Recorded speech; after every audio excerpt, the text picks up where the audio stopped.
चलिए तो एकदम रिलैक्स रहिएगा।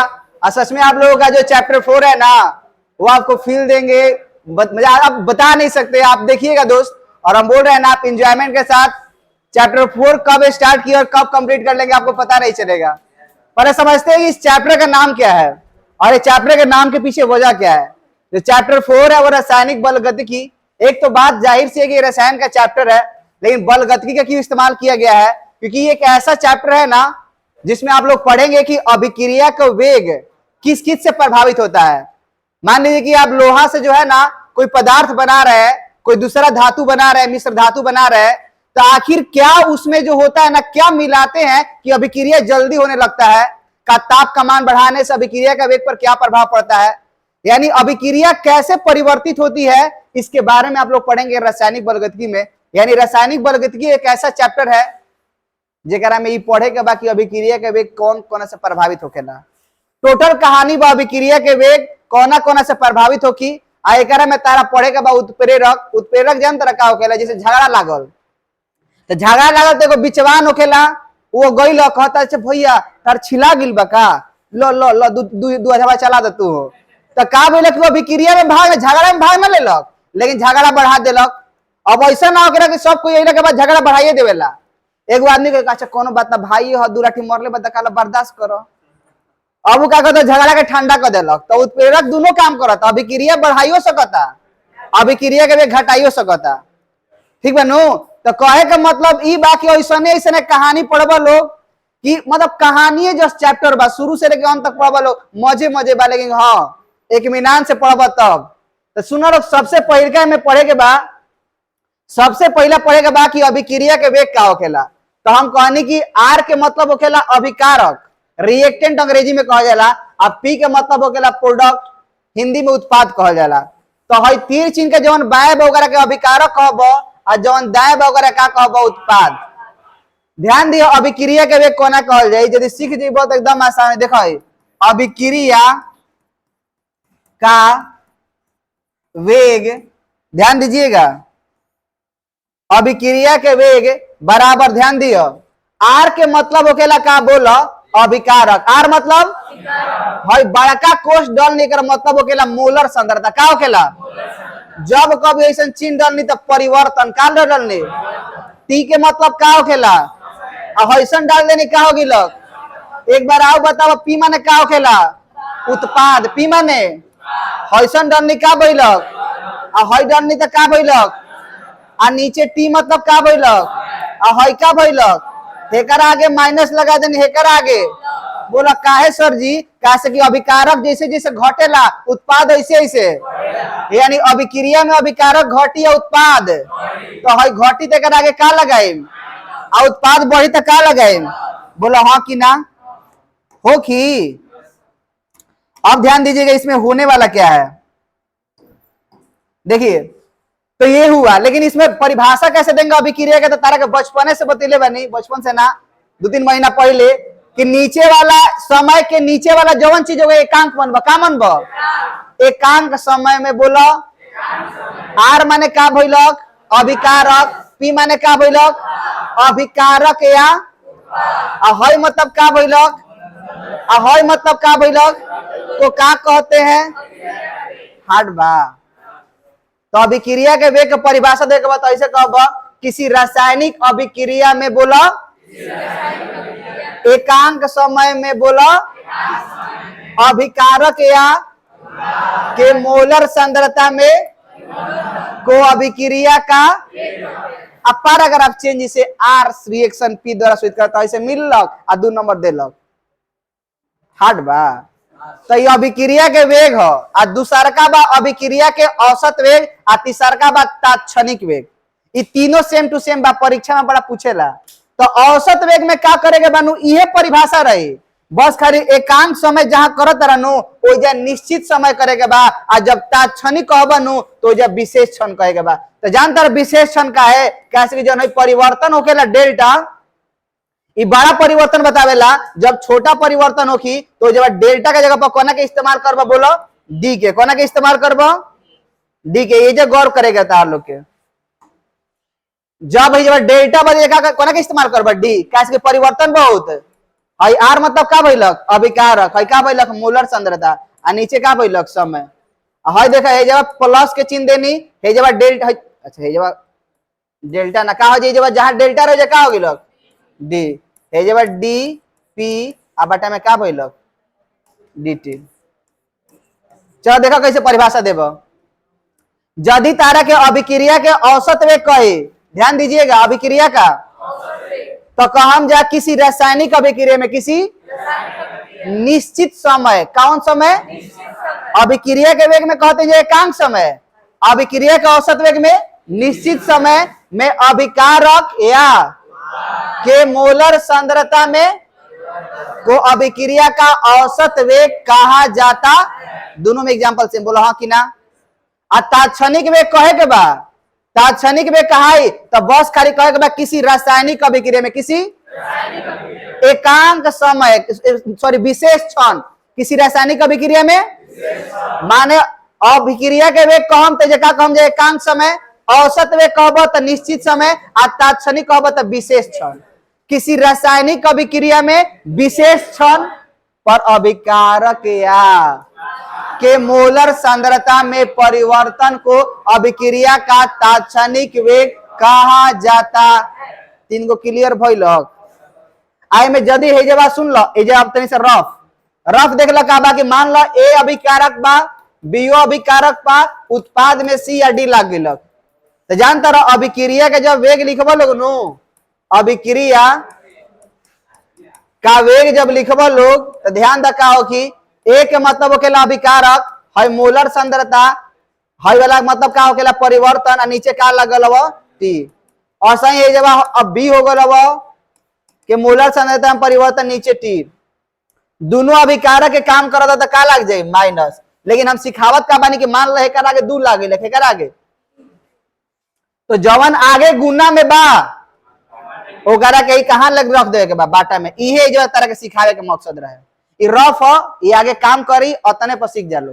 तो तीन गो डिफिनीशन अभी तारा के बताई, बोला कौन कौन, अभिक्रिया के, दूसरा अभिक्रिया के, आ तीसरा अभिक्रिया के। ये तीनों क्लियर भइलक। हई रफ एक दूधा बात आगे चलो सिखलो। ओकरा बाद तालो के सीखे के बाद अभिक्रिया के वेग नियम का कहल जाला, अभिक्रिया के वेग नियम या वेग समीकरण, अभिक्रिया के वेग नियम या देखा क्या कहता, अभिक्रिया के जो वेग होखी, अभिक्रिया का वेग, हमने बोला यहां पर ए रिएक्शन पी चाहे आर रिएक्शन पी डाल दे रहे हैं। आर मतलब भइलक अभिकारक, पी मतलब क्या भइलक उत्पाद। तो जो अभिक्रिया का वेग है अभिकारक के मोलर सांद्रता के क्या होगा, समानुपाती है। मतलब कहे का मतलब एगो ऐसा समीकरण बा कि जो ना में अभिक्रिया के वेग और अभिकारक के मोलर सांद्रता के बीच संबंध बतावल जाता। ध्यान दियो, ई का अभिक्रिया के वेग नियम, एगो ऐसा नियम चाहे एगो ऐसा समीकरण जिसमें अभिक्रिया का वेग और अभिकारक के मोलर सांद्रता के बीच संबंध बताया जाता है, उस नियम का क्या नाम है, अभिक्रिया का वेग नियम। बोला क्या नाम हो, यानी एक वैसा नियम जिसमें अभिक्रिया का वेग एवं अभिकारक के मोलर सांद्रता के बीच संबंध बताया जाता है, उसको हम लोग बोलते हैं अभिक्रिया का वेग नियम। इतिहास गवाह बा, जब जब समानुपाती के चिन्ह हटल बा, हटल रहे, हटल रही, एगो नियतांक आवत रहे, आवत रही। अब बताओ का हो जे नियतांक के रूप में, नियतांक के रूप में का हो जब वो के, ये तार का अभिक्रिया का वेग नियम का गलत बा। अभिक्रिया के वेग नियम का हो कि जब किसी रासायनिक अभिक्रिया का वेग अभिकारक के मोलर सांद्रता के रूप में व्यक्त किया जाए, एक जौन घात रहेला, घात जौन प्रायोगिक मान है, जब आगे पढ़ब तो के कोटि कहल जाला, आगे पढ़ेगा बा, लेकिन अभी जाना कि एक्स का है प्रायोगिक मान है, प्रायोगिक मान है, प्रयोग से निकाला जाला। ठीक बा, ध्यान दिया अभिक्रिया के वेग नियम को ना कहल जाए, जब अभिक्रिया का, बोलिए, जब अभिक्रिया का अभिकारक के मोलर सांद्रता के रूप में व्यक्त किया जाए, इसे अभिक्रिया का, जहां के का है, जहां के को वेग स्थिरांक कहते हैं, जहां के को क्या कहते हैं। अब बहुत स्टार क्वेश्चन है कि वेग स्थिरांक किसे कहते हैं, यह किन बातों पर निर्भर करता है, इसका मात्रक क्या होता है। तीन गो सवाल वेग स्थिरांक से आवेला। वेग स्थिरांक का हो, वेग स्थिरांक के मात्रक का हो कि वेग स्थिरांक किन बातों पर निर्भर करता है। तो देखा यदि के तहत डिफिनीशन देवे के बाद तो गुना में तो पटियाई, तो यदि तार के डिफिनेशन देवे के बाद तो गुना में हे पटी जाई तो देखा का भइलक अभिक्रिया का वेग आ बटा में का भइलक आर के ऊपर बोला कितना भइलक x। तो यदि है आर के जगह पर एक रखी कितना रखी तो कौनों के पावर एक के पावर 10 करो चाहे एक के पावर 100 करो अच्छा एक के पावर 1 लाख करो सबन के गुना कर बताओ। तो यदि नीचे वाला के एक कर देला नीचे वाला कितना कैलो तो ऊपरे वाला कहीं कहल जाए कि नहीं कहल जाए तो बोला इससे पहले बने कि ना। यानी जब रासायनिक अभिक्रिया में जब अभिकारक का मोलर सांद्रता कितना हो यानी जब रासायनिक अभिक्रिया में अभिकारक का मोलर सांद्रता कितना मान लिया जाए तो अभिक्रिया के वेग को ही वेग स्थिरांक कहा जाता। बोला हाँ कि ना। एक बार आओ बता दी देख ला वेग स्थिरांक को ना कहल जाए रासायनिक किसी रासायनिक अभिक्रिया बोला यदि अभिकारक आर का हो का हो कितना माने के बाद तो अभिक्रिया के वेग को ही कहा जाता का गलत कहिला कभी कभी कह मत पता ना चली ठीक बा। तो ई तार हो गल का अभिक्रिया के वेग स्थिरांक आ वेग स्थिरांक के मात्रक याद करे खातिर देख लो वेग स्थिरांक के मात्रक याद करे खातिर ट्रिक बा का वेग स्थिरांक यदि तारा मात्रक याद करे के बा तो लीटर प्रति मोल के पावर n-1 सेकेंड इनवर्स। यदि प्रथम कोटि के वेग स्थिरांक के मात्रक निकाले के बा तो n के जगह पर 1 रखो द्वितीय कोटि के निकाले के बा n के जगह पर 2 रखो शून्य कोटि के निकाले के बा n के जगह पर 0 रखो आ तू मात्रक निकाल सकत रह। दिखा दिए टेलर यदि हम कहनी प्रथम कोटि का अभिक्रिया तो n के जगह पर कितना रखबा 0 1 रखबा नु तो n के जगह पर तो 1 में से गइलक आ कोनो के पावर 0 मतलब तो बाचल का प्रथम कोटि का अभिक्रिया के मात्रक सेकंड इनवर्स होखेला नु तो कोनो के मात्रक कोनो कोटि का अभिक्रिया के वेग स्थिरांक के मात्रक निकाल सकत रह हई फार्मूला के द्वारा। ये ऑब्जेक्टिव बन गल। अब सुन लो अब आगे देख लो ठीक बा मिटा दी एक बार आओ लिखबो का चलिए अब सुनिएगा वेग स्थिरांक किन बातों पर निर्भर करता है। हेलो वेग स्थिरांक किन बातों पर निर्भर करता है। पहला वेग स्थिरांक के जो मान होकेला वो अलग अलग अभिक्रिया खातिर अलग अलग होकेला पहले का विशेषता। दूसरा का विशेषता कि जो वेग स्थिरांक होता है वो ताप पर निर्भर करता है जैसे जैसे ताप बढ़ाएंगे वेग स्थिरांक का भी मान बढ़ता है ठीक है। और जिस रासायनिक अभिक्रिया का वेग स्थिरांक जितना ज्यादा हो उसका अभिक्रिया का वेग उतना ही ज्यादा होता है। हो गया वेग स्थिरांक के 3 विशेषता बताई नहीं। चल अब शुरू से का पढ़े नहीं देख ला लोग अंगुरी पर गिन लो। पहला अभिक्रिया का वेग पहले बने दूसरा औसत वेग तीसरा आप फिर बताइए कि गुना भागा करे वाला बताइए नो अभिक्रिया के वेग नियम सिखाई वेग स्थिरांक बताइए निर्भरता और मात्रा के बारे में सिखाई नहीं। अरे बोलो हाँ कि ना आतना हो गई।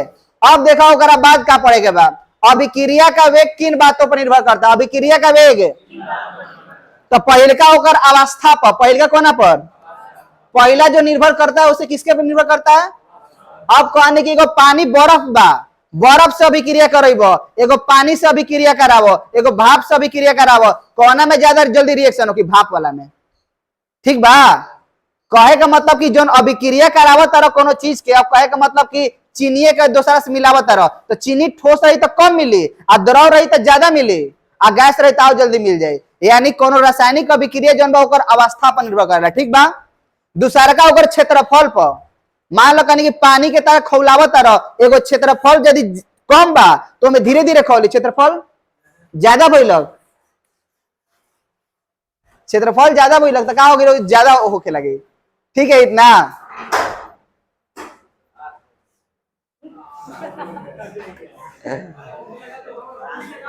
खोदा पहाड़ निकली चुहिया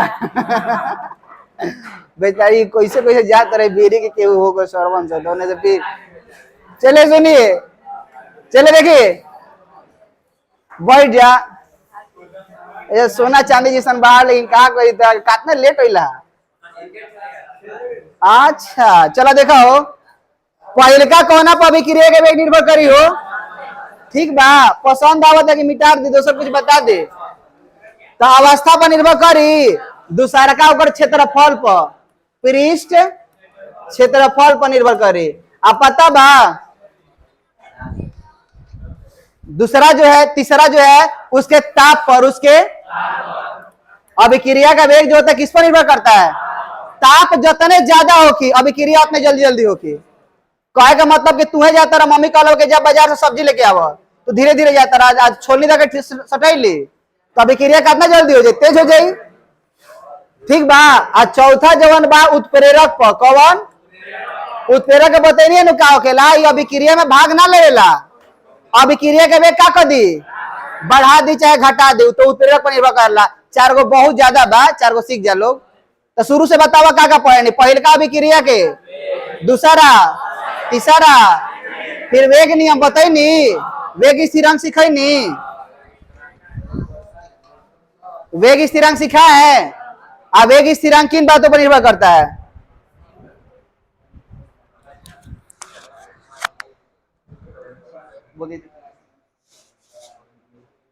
तो उसके बाद आप लोग क्लास क्या था? उसके बाद आप लोगों को बताया था वेग स्थिरांक किन बातों पर निर्भर करता है, इतना क्लियर हुआ। फिर वेग स्थिरांक जो है उसका मात्रा के बारे में आपको बता दिए। फिर अभिक्रिया का वेग किन बातों पर निर्भर करता है, इतना तक सिखाया था। Yes no? अब देखिए अभिक्रिया की आणविकता।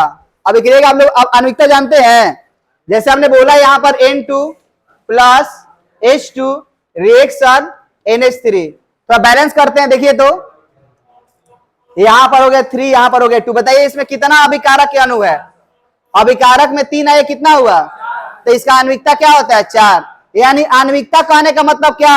किसी रासायनिक अभिक्रिया में किसी जो भाग लेने वाला अभिकारक है ना, जो भाग लेने वाला, उसके अणुओं की संख्या, उसके को अभिक्रिया की क्या कहते हैं? आणविकता। अभिक्रिया के, फिर से, किसी रासायनिक अभिक्रिया में किसी भाग लेने वाले कौन अभिकारक के अणुओं की संख्या को अभिक्रिया की कहते हैं। एकर आगे कितना बा?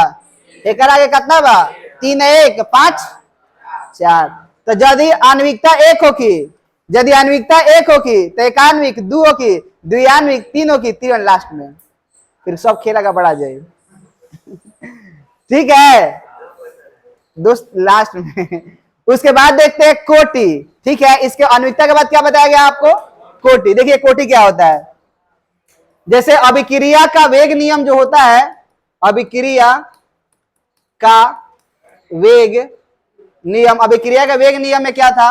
जैसे हमने बोला A plus B reaction C plus D, इसमें अभिकारक का काम कौन कर रहा है? A, और कौन कर रहा है? B। तो इसको हम लोग मोलर सांद्रता को हम लोग ऐसे दिखाते हैं, और उसका घात जो है X और Y है, कितना है? तो जो बोलते हैं कि अभिक्रिया का कोटि क्या होगा, तो अभिक्रिया का कोटि बराबर क्या हो गया? X प्लस, तो डिफिनीशन कैसे देंगे अभिक्रिया का कोटि का? किसी रासायनिक अभिक्रिया, बोलिए, किसी रासायनिक अभिक्रिया के वेग नियम में, किसी रासायनिक अभिक्रिया के, एक बार और, किसी रासायनिक अभिक्रिया के जो अभिकारक होता है ना, कौन का मोलर सांद्रता, कौन का घातों का, के घातों के योग को क्या कहते हैं? यदि केवल पूछेला कि शून्य कोटि की अभिक्रिया कहते हैं, तो एजे से बोले के बाद अभिक्रिया के वेग नियम, अभिक्रिया के अभिकारक के, किसका?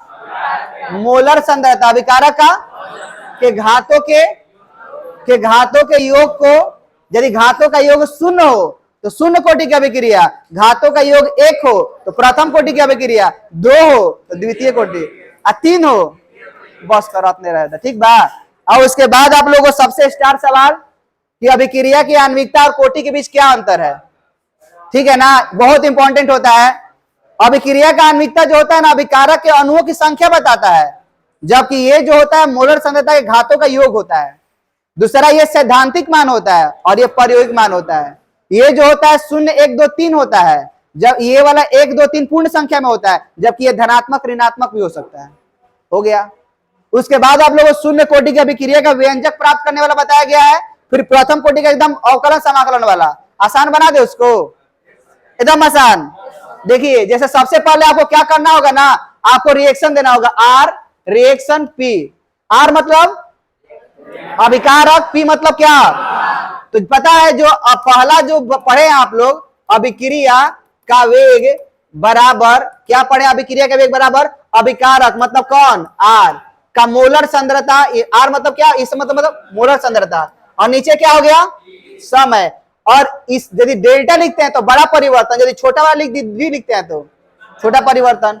और इसमें हम लोग क्या लगाएंगे बोलिए, क्यों लगाए, क्योंकि अभिकारक हमेशा, उत्पाद हमेशा, तो इसको समीकरण। और हमने अभिक्रिया के वेग नियम में क्या पढ़ा था, अभिक्रिया का वेग नियम में आपने क्या पढ़ा था, अभिक्रिया के वेग बराबर के, आर मतलब क्या हुआ, अभिकारक, इसका मतलब क्या हुआ, मोलर सांद्रता। और अभिक्रिया के वेग नियम में यदि शून्य हो तो शून्य कोटि की अभिक्रिया, और यदि एक हो तो कौन सा प्रूफ करना है, शून्य कोटि का ना, तो कितना मान लेंगे, समीकरण। एक बार फिर से बता दे, आर क्या हुआ, पी क्या हुआ, बीच में किसका चिन्ह, तीर का चिन्ह दिए। ये पहला वाला नियम बताया था तात्क्षणिक वेग वाला, ये वाला अभिक्रिया के वेग नियम से लिखे हैं, इसको समीकरण, इसको समीकरण। यदि इस साइड का बात बराबर है तो इस साइड का बात क्या होगा, तो कर दे। तो देखिए इस तरफ क्या होने वाला है, माइनस डी आर बटा में डी टी बराबर के, आर का पावर जीरो, किसी का पावर जीरो मतलब यानी के हो गया क्या, ये भागा में डी टी सेट जाएगा तो इसको काट दे। देखिए यहां पर क्या होने वाला है, तो यहां पर ऐसा हो जाएगा माइनस डी आर, और यहां पर क्या हो गया के डी टी। इसको समीकरण क्या मान लिए, 3, समीकरण क्या मान लिए, 3। और यहां पर केस बनाया जाता है जब टी का मान 0 हो, जब टी बराबर क्या हो, मतलब समय के साथ ना अभिकारक घटता है, जब समय 0 होगा उस समय अभिकारक सबसे ज्यादा होता है, तो उस समय हम लोग अभिकारक का जो मोलर सांद्रता है ना उसको हम लोग स्पेशल दिखाते हैं, उसको आर नॉट से दिखाते हैं। कब, जब टी का मान 0 हो, जब टी के जगह पर 0 रखेंगे उस समय आर नहीं दिखाते, उस समय क्या दिखाते हैं, आर नॉट क्या बताता है, प्रारंभिक मात्रा। आर नॉट क्या है, प्रारंभिक मात्रा, समझ में आया। और आर क्या है, बाद वाला, यस और नो। तो चलिए हम इसको रखते हैं समीकरण 3 में। देखिए समीकरण 3 से समीकरण, तो चलिए रखते हैं समीकरण 3 में। तो बताइए, अच्छा समाकलन करना पड़ेगा, समाकलन थोड़ा सा करना था, ओके डन, कोई बात नहीं, कर दे रहे हैं यहां से। देखिए थोड़ा सा यहां पर एक स्टेप और आगे बढ़ा दे रहे हैं, यहां पर समाकलन कर दीजिए। यदि समाकलन करते देखिए क्या होगा, यहां पर समाकलन करने पर, समाकलन कीजिए दोनों तरफ, तो देखिए यहां पर क्या होने वाला है, माइनस डी आर था ना, यहां पर के डी टी था, दोनों तरफ क्या कर दिए, तो ये दोनों तरफ समाकलन किए ना, तो यहां पर देखिए, यहां पर देखिए समाकलन करेंगे तो आप लोगों को बताया गया ना, समाकलन मतलब क्या होता है, जोड़, समाकलन मतलब, और जब सबको जोड़ देंगे तो क्या डी बचेगा, यानी जब भी समाकलन का चिन्ह हटाएंगे डी, तो क्या बच जाएगा, यहां पर माइनस आर बच जाएगा। और यहां पर टी के सापेक्ष करने, इसमें टी है क्या, नहीं ना, तो जिसके सापेक्ष करना होता है वो नहीं रहता है, तो केवल टी चिपका के प्लस में क्या लिखते हैं। अब इसको हमने समीकरण 3 माना। एक बार फिर से बता दे रहे हैं आप लोगों को, थोड़ा माइंड घूम गया। चलिए देखिए शुरू से, पहले हमने क्या बोला, यहां से आर क्या है, बोली आर क्या है, पी मतलब ये कैसे लिखे, तात्क्षणिक वेग है, ये वेग नियम है, ये समीकरण, ये समीकरण, दोनों तरफ का बात बराबर है, बराबर कर दिए। और बराबर करने के बाद ये डी टी को इससे लेकर आए, आर वहीं पर आ गया, दोनों तरफ क्या करने पर, जब दोनों तरफ हमने समाकलन किया तो क्या होने वाला है, देखिए यहां पर दोनों तरफ यदि समाकलन करने पर हमारा कितना हुआ, इतना, इसको हमने समीकरण क्या मान लिया। और समीकरण 3 में हम लोग क्या करने वाले हैं, ध्यान दीजिएगा,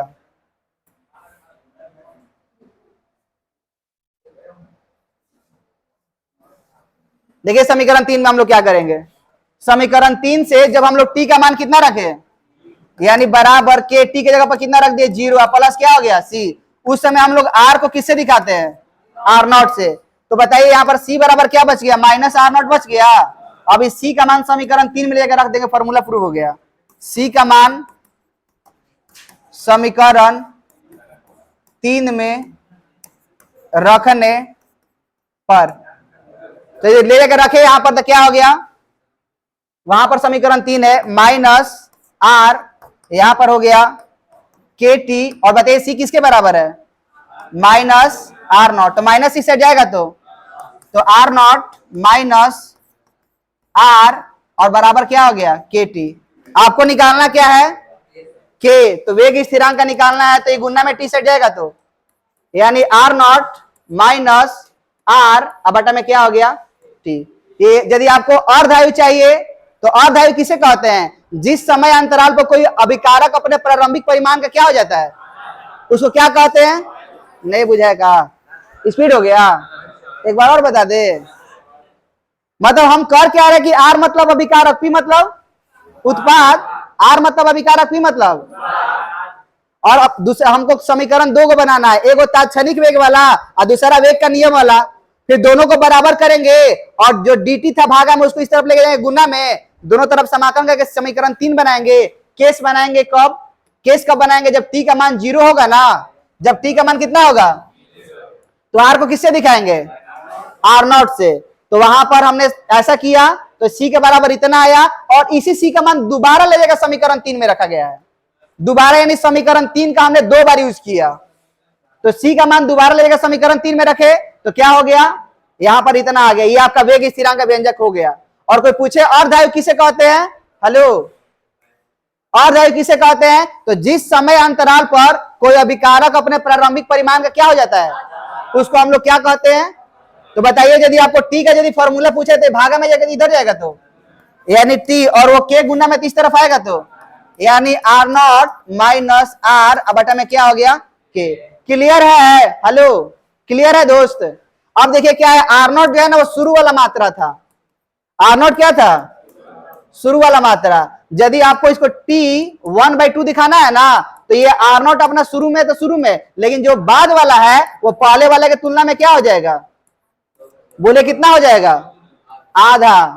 पहले वाले आर जो है ना वो पहले वाले की तुलना में क्या हो जाएगा, और नीचे क्या हो गया, दोनों में कॉमन क्या है, तो 1 घटा 1/2 हुआ, नीचे क्या हुआ दोस्त के। यानी आपका अर्धायु का फॉर्मूला हुआ शून्य कोटि की अभिक्रिया के लिए आर नॉट बाई में, आर नॉट बाई में क्या हो गया 2 के। यानी जो आप लोगों का जो शून्य कोटि की जो अभिक्रिया है वो आपका अभिकारक के मोलर क्षमता क्या होता है, समानुपाती होता है, क्या होता है। और इसमें 2 बार एग्जाम में सवाल पूछा गया है और ब्रिलियंट जो है ना इसका जवाब गलत लिखा है। क्या गलत लिखा है, पहला जो अर्धायु है वो आप लोगों का अभिकारक के मोलर क्षमता क्या होता है, समानुपाती होगा। और जब समानुपाती होगा तो ग्राफ कैसा होगा, ऐसा। और वो क्या किया है, क्रमानुपाती किया और ग्राफ उल्टा खींचा है, तो 2 गलती किया है ब्रिलियंट, ठीक है। और चलिए देखते हैं हम लोग, इस तरीका से आप लोगों का कंप्लीट हुआ। और प्रथम कोटि वाला अभिक्रिया इस बार एग्जाम में आएगा, ठीक है ना, क्योंकि वो बोला भी गया होगा आप लोग प्रथम कोटि के जो अभिक्रिया वाला है बहुत इंपॉर्टेंट है। चलिए देखते हैं हम लोग करते हैं प्रथम कोटि का अभिक्रिया, और चंद 5 मिनट के बाद आप लोग ये चैप्टर खत्म हो जाएगा। चलिए देखिए, सुनिए, चलिए देखिए दोस्त, प्रथम कोटि का अभिक्रिया क्या है, वही करना है जो इसमें किए हैं। आर मतलब बोलिए दोस्त, आप लोग बोलेंगे तो मजा आएगा, हमको भी कुछ ऐसे। अपी मतलब पहला क्या था, अभिक्रिया का, अभिक्रिया का वेग का बराबर हमने क्या लिखा था, माइनस आर, मतलब डी आर बटा में क्या था, समीकरण। दूसरा का अभिक्रिया का वेग नियम था, अभिक्रिया का वेग बराबर के, यहां पर आर का पावर कितना था उस समय 0, क्योंकि शून्य की अभिक्रिया। और ये क्या हो गया, समीकरण। वही वाला बात दोबारा कर रहे हैं, ध्यान दीजिएगा, वही वाला बात दोबारा हो रहा है, जो वो सीख गए ये भी सीख सकते हैं। तो बताइए समीकरण 1 एवं, तो समीकरण 1 एवं 2 से यदि हेने पति के प्रति बराबर बताए 9 के बाद, तो देखा क्या करेंगे, माइनस डी आर बटा में का बैलक डी टी आ बराबर हे जगह का बैलक, गलत बा। हाई आर दोस्त ने बोलावा था कि भैया तू उन्हें कहे बड़ा है ने, आज हम साथे हो जाए, तो चलो कह दे माइनस डी आर, हाई वाला बागा बताओ गुना बताए पड़ जाए तो हो गई लक, हाई वाला के बा भागा में dt है नहीं, तो यानी का बोला के dt, ठीक बा। दोनों तरफ का करने पर, चला समाकलन तालों के मजबूत हो, दोनों तरफ का करने पर, समाकलन करने पर। थोड़ा बायोलॉजी वाले स्टूडेंट देखेंगे, जो लोग का बायो होगा, कभी भी यदि 1/x होगा ना, log x का अवकलन 1/x होता है, और 1/x का समाकलन log x, 1/p का log p, 1/d का log d, और 1/g का log g। ठीक है, ऐसे का बा बोला 1/r बा, तो 1/r के समाकलन करने पर दोनों तरफ, यानी ऐसा कि हमने समाकलन, देखिएगा दोस्त यहां पर देखिए क्या होने वाला है, और यहां पर ऐसा था, दोनों तरफ हमने क्या किया समाकलन, तो यहां पर 1/r है, 1 यहां पर 1 से गुना करने पर कुछ बदलाव होगा, कुछ बदलाव नहीं होगा, तो यहां पर 1/r का जो होगा समाकलन, ये dr का मतलब होता है सापेक्ष, उसके सापेक्ष, तो 1/r का क्या होगा log r, ये माइनस तो पहले से साइड में है, ये सुनो बताओ t के सापेक्ष करने में t बा कहां बा, तो क्या करेगा गौते खाली चिपका के प्लस में क्या लिख देगा बा, इस समाकलन में पढ़बो जब स्टार्ट हुई तब, तो एकरा के समीकरण का करनी जा, ओहो में मन रही जे 3, एहो में मन नहीं जे 3, ओहो में केस बने रही, का केस बने जब t के जगह पर कितना हो की हो, जब t के जगह पर कितना हो जाओ, जब t के जगह 0 तो r के का देखे जा, r नॉट देखे रहे कि ना देखे रहे बोलो, कही रही जा, और अगर समीकरण 3 में रख दी जा, समीकरण कहां से, समीकरण 3 से, तो समीकरण 3 में ले जाकर रखो माइनस लॉग, अब ये r का देखेगा बा r नॉट है जब के, और t के जगह पर कितना रख देगा बा 0, और प्लस में का भइलक c, तो बताओ c बराबर का भइलक माइनस लॉग r नॉट, भइलक कि ना भइलक, तो c के मान ले जाएगा समीकरण दोबारा 3 में, यानी 2 बार समीकरण 3 की यूज करनी जा, देख लो बार c का मान रखा तो नहीं जा, c का मान समीकरण कहां रख देते नहीं जा 3 में रखने पर, तो चलो समीकरण 3 में रख दो, देख लो क्या रहे समीकरण 3, माइनस लॉग आर रहे नु, माइनस लॉग आर बराबर के टी, और प्लस सी रहे, तो बताओ सी के जगह पर क्या हो गया माइनस लॉग, ठीक बा, बताओ माइनस से पड़ जाए तो हो जाए, चलो देखा लो क्या कर देते, पढ़ ले क्या करनी चाहिए लॉग आर नॉट आ माइनस लॉग आर, ठीक बा, अब बराबर का भइल के टी, गलत, तार कोना के निकाले के रहे, तो बेग स्थिरांक के निकाले के बताओ गुना में कहे पड़ जाए तो, लेकिन देख ला लोग लॉग ए माइनस लॉग बी के फॉर्मूला, और लॉग ए माइनस लॉग बी के फॉर्मूला का होके लॉग ए अब बाटा में बी होकेला, तो जब हमने ऐसा के लिए बने फॉर्मूले कहेला, लेकिन इकर बेस कितना रहेला ई बेस के रहेला, अब तारा कोना के निकाले के बाद के तो गुना में टी बा तो पट जाए तो भागा में टी हो गई बा, ठीक बा, अब जगह तार के मान निकल गई बा, लेकिन जानता रह जौन लॉग के पहाड़ा होकेला, लॉग के जौन टेबल होकेला लॉग 1 2 के मान होकेला, वो ई बेस खातिर ना होकेला, वो 10 बेस खातिर होकेला, और जब भी ई बेस के 10 बेस में बदले के रहेला, देखा जब भी ई बेस के 10 बेस में बदले के बा, तो देखा लॉग अपना जगह पर ई के जगह पर 10 कैले नु, ध्यान दीजिएगा, तो अगर आगे 2.303 से क्या कर हो जाला गुना, ये आप लोग का फॉर्मूला प्रूव हो गया वेग स्थिरांक का, बस कोई एक किताब जो होता है इसके जगह पर ए लिखता है, नीचे ए माइनस एक्स लिखता है, कोई दिक्कत कैसे कि ए शुरू वाला है ए माइनस एक बचल का है, एक पर ढेरे न्यूमेरिकल पूछेला, कहे कि 75% है 40% है यहां ना, तो यहां ना, अरे बोला ठीक बा, अब बताओ ये वैसे और धायु के व्यंजक प्राप्त करे कहल, तो तनी से एक स्टेप आगे बढ़ा देगा, देखा का ठीक है, हम देखा टी कहने लेके जा टी कहने लेके चल जा, आ के कहने छटका दो 2.303, अब बटा में क्या होगी लॉग के, और क्या होगी लॉग लॉग कौन बेस में बा 10 बेस में, और लॉग आर नॉट, अब भाई में क्या भाई लॉग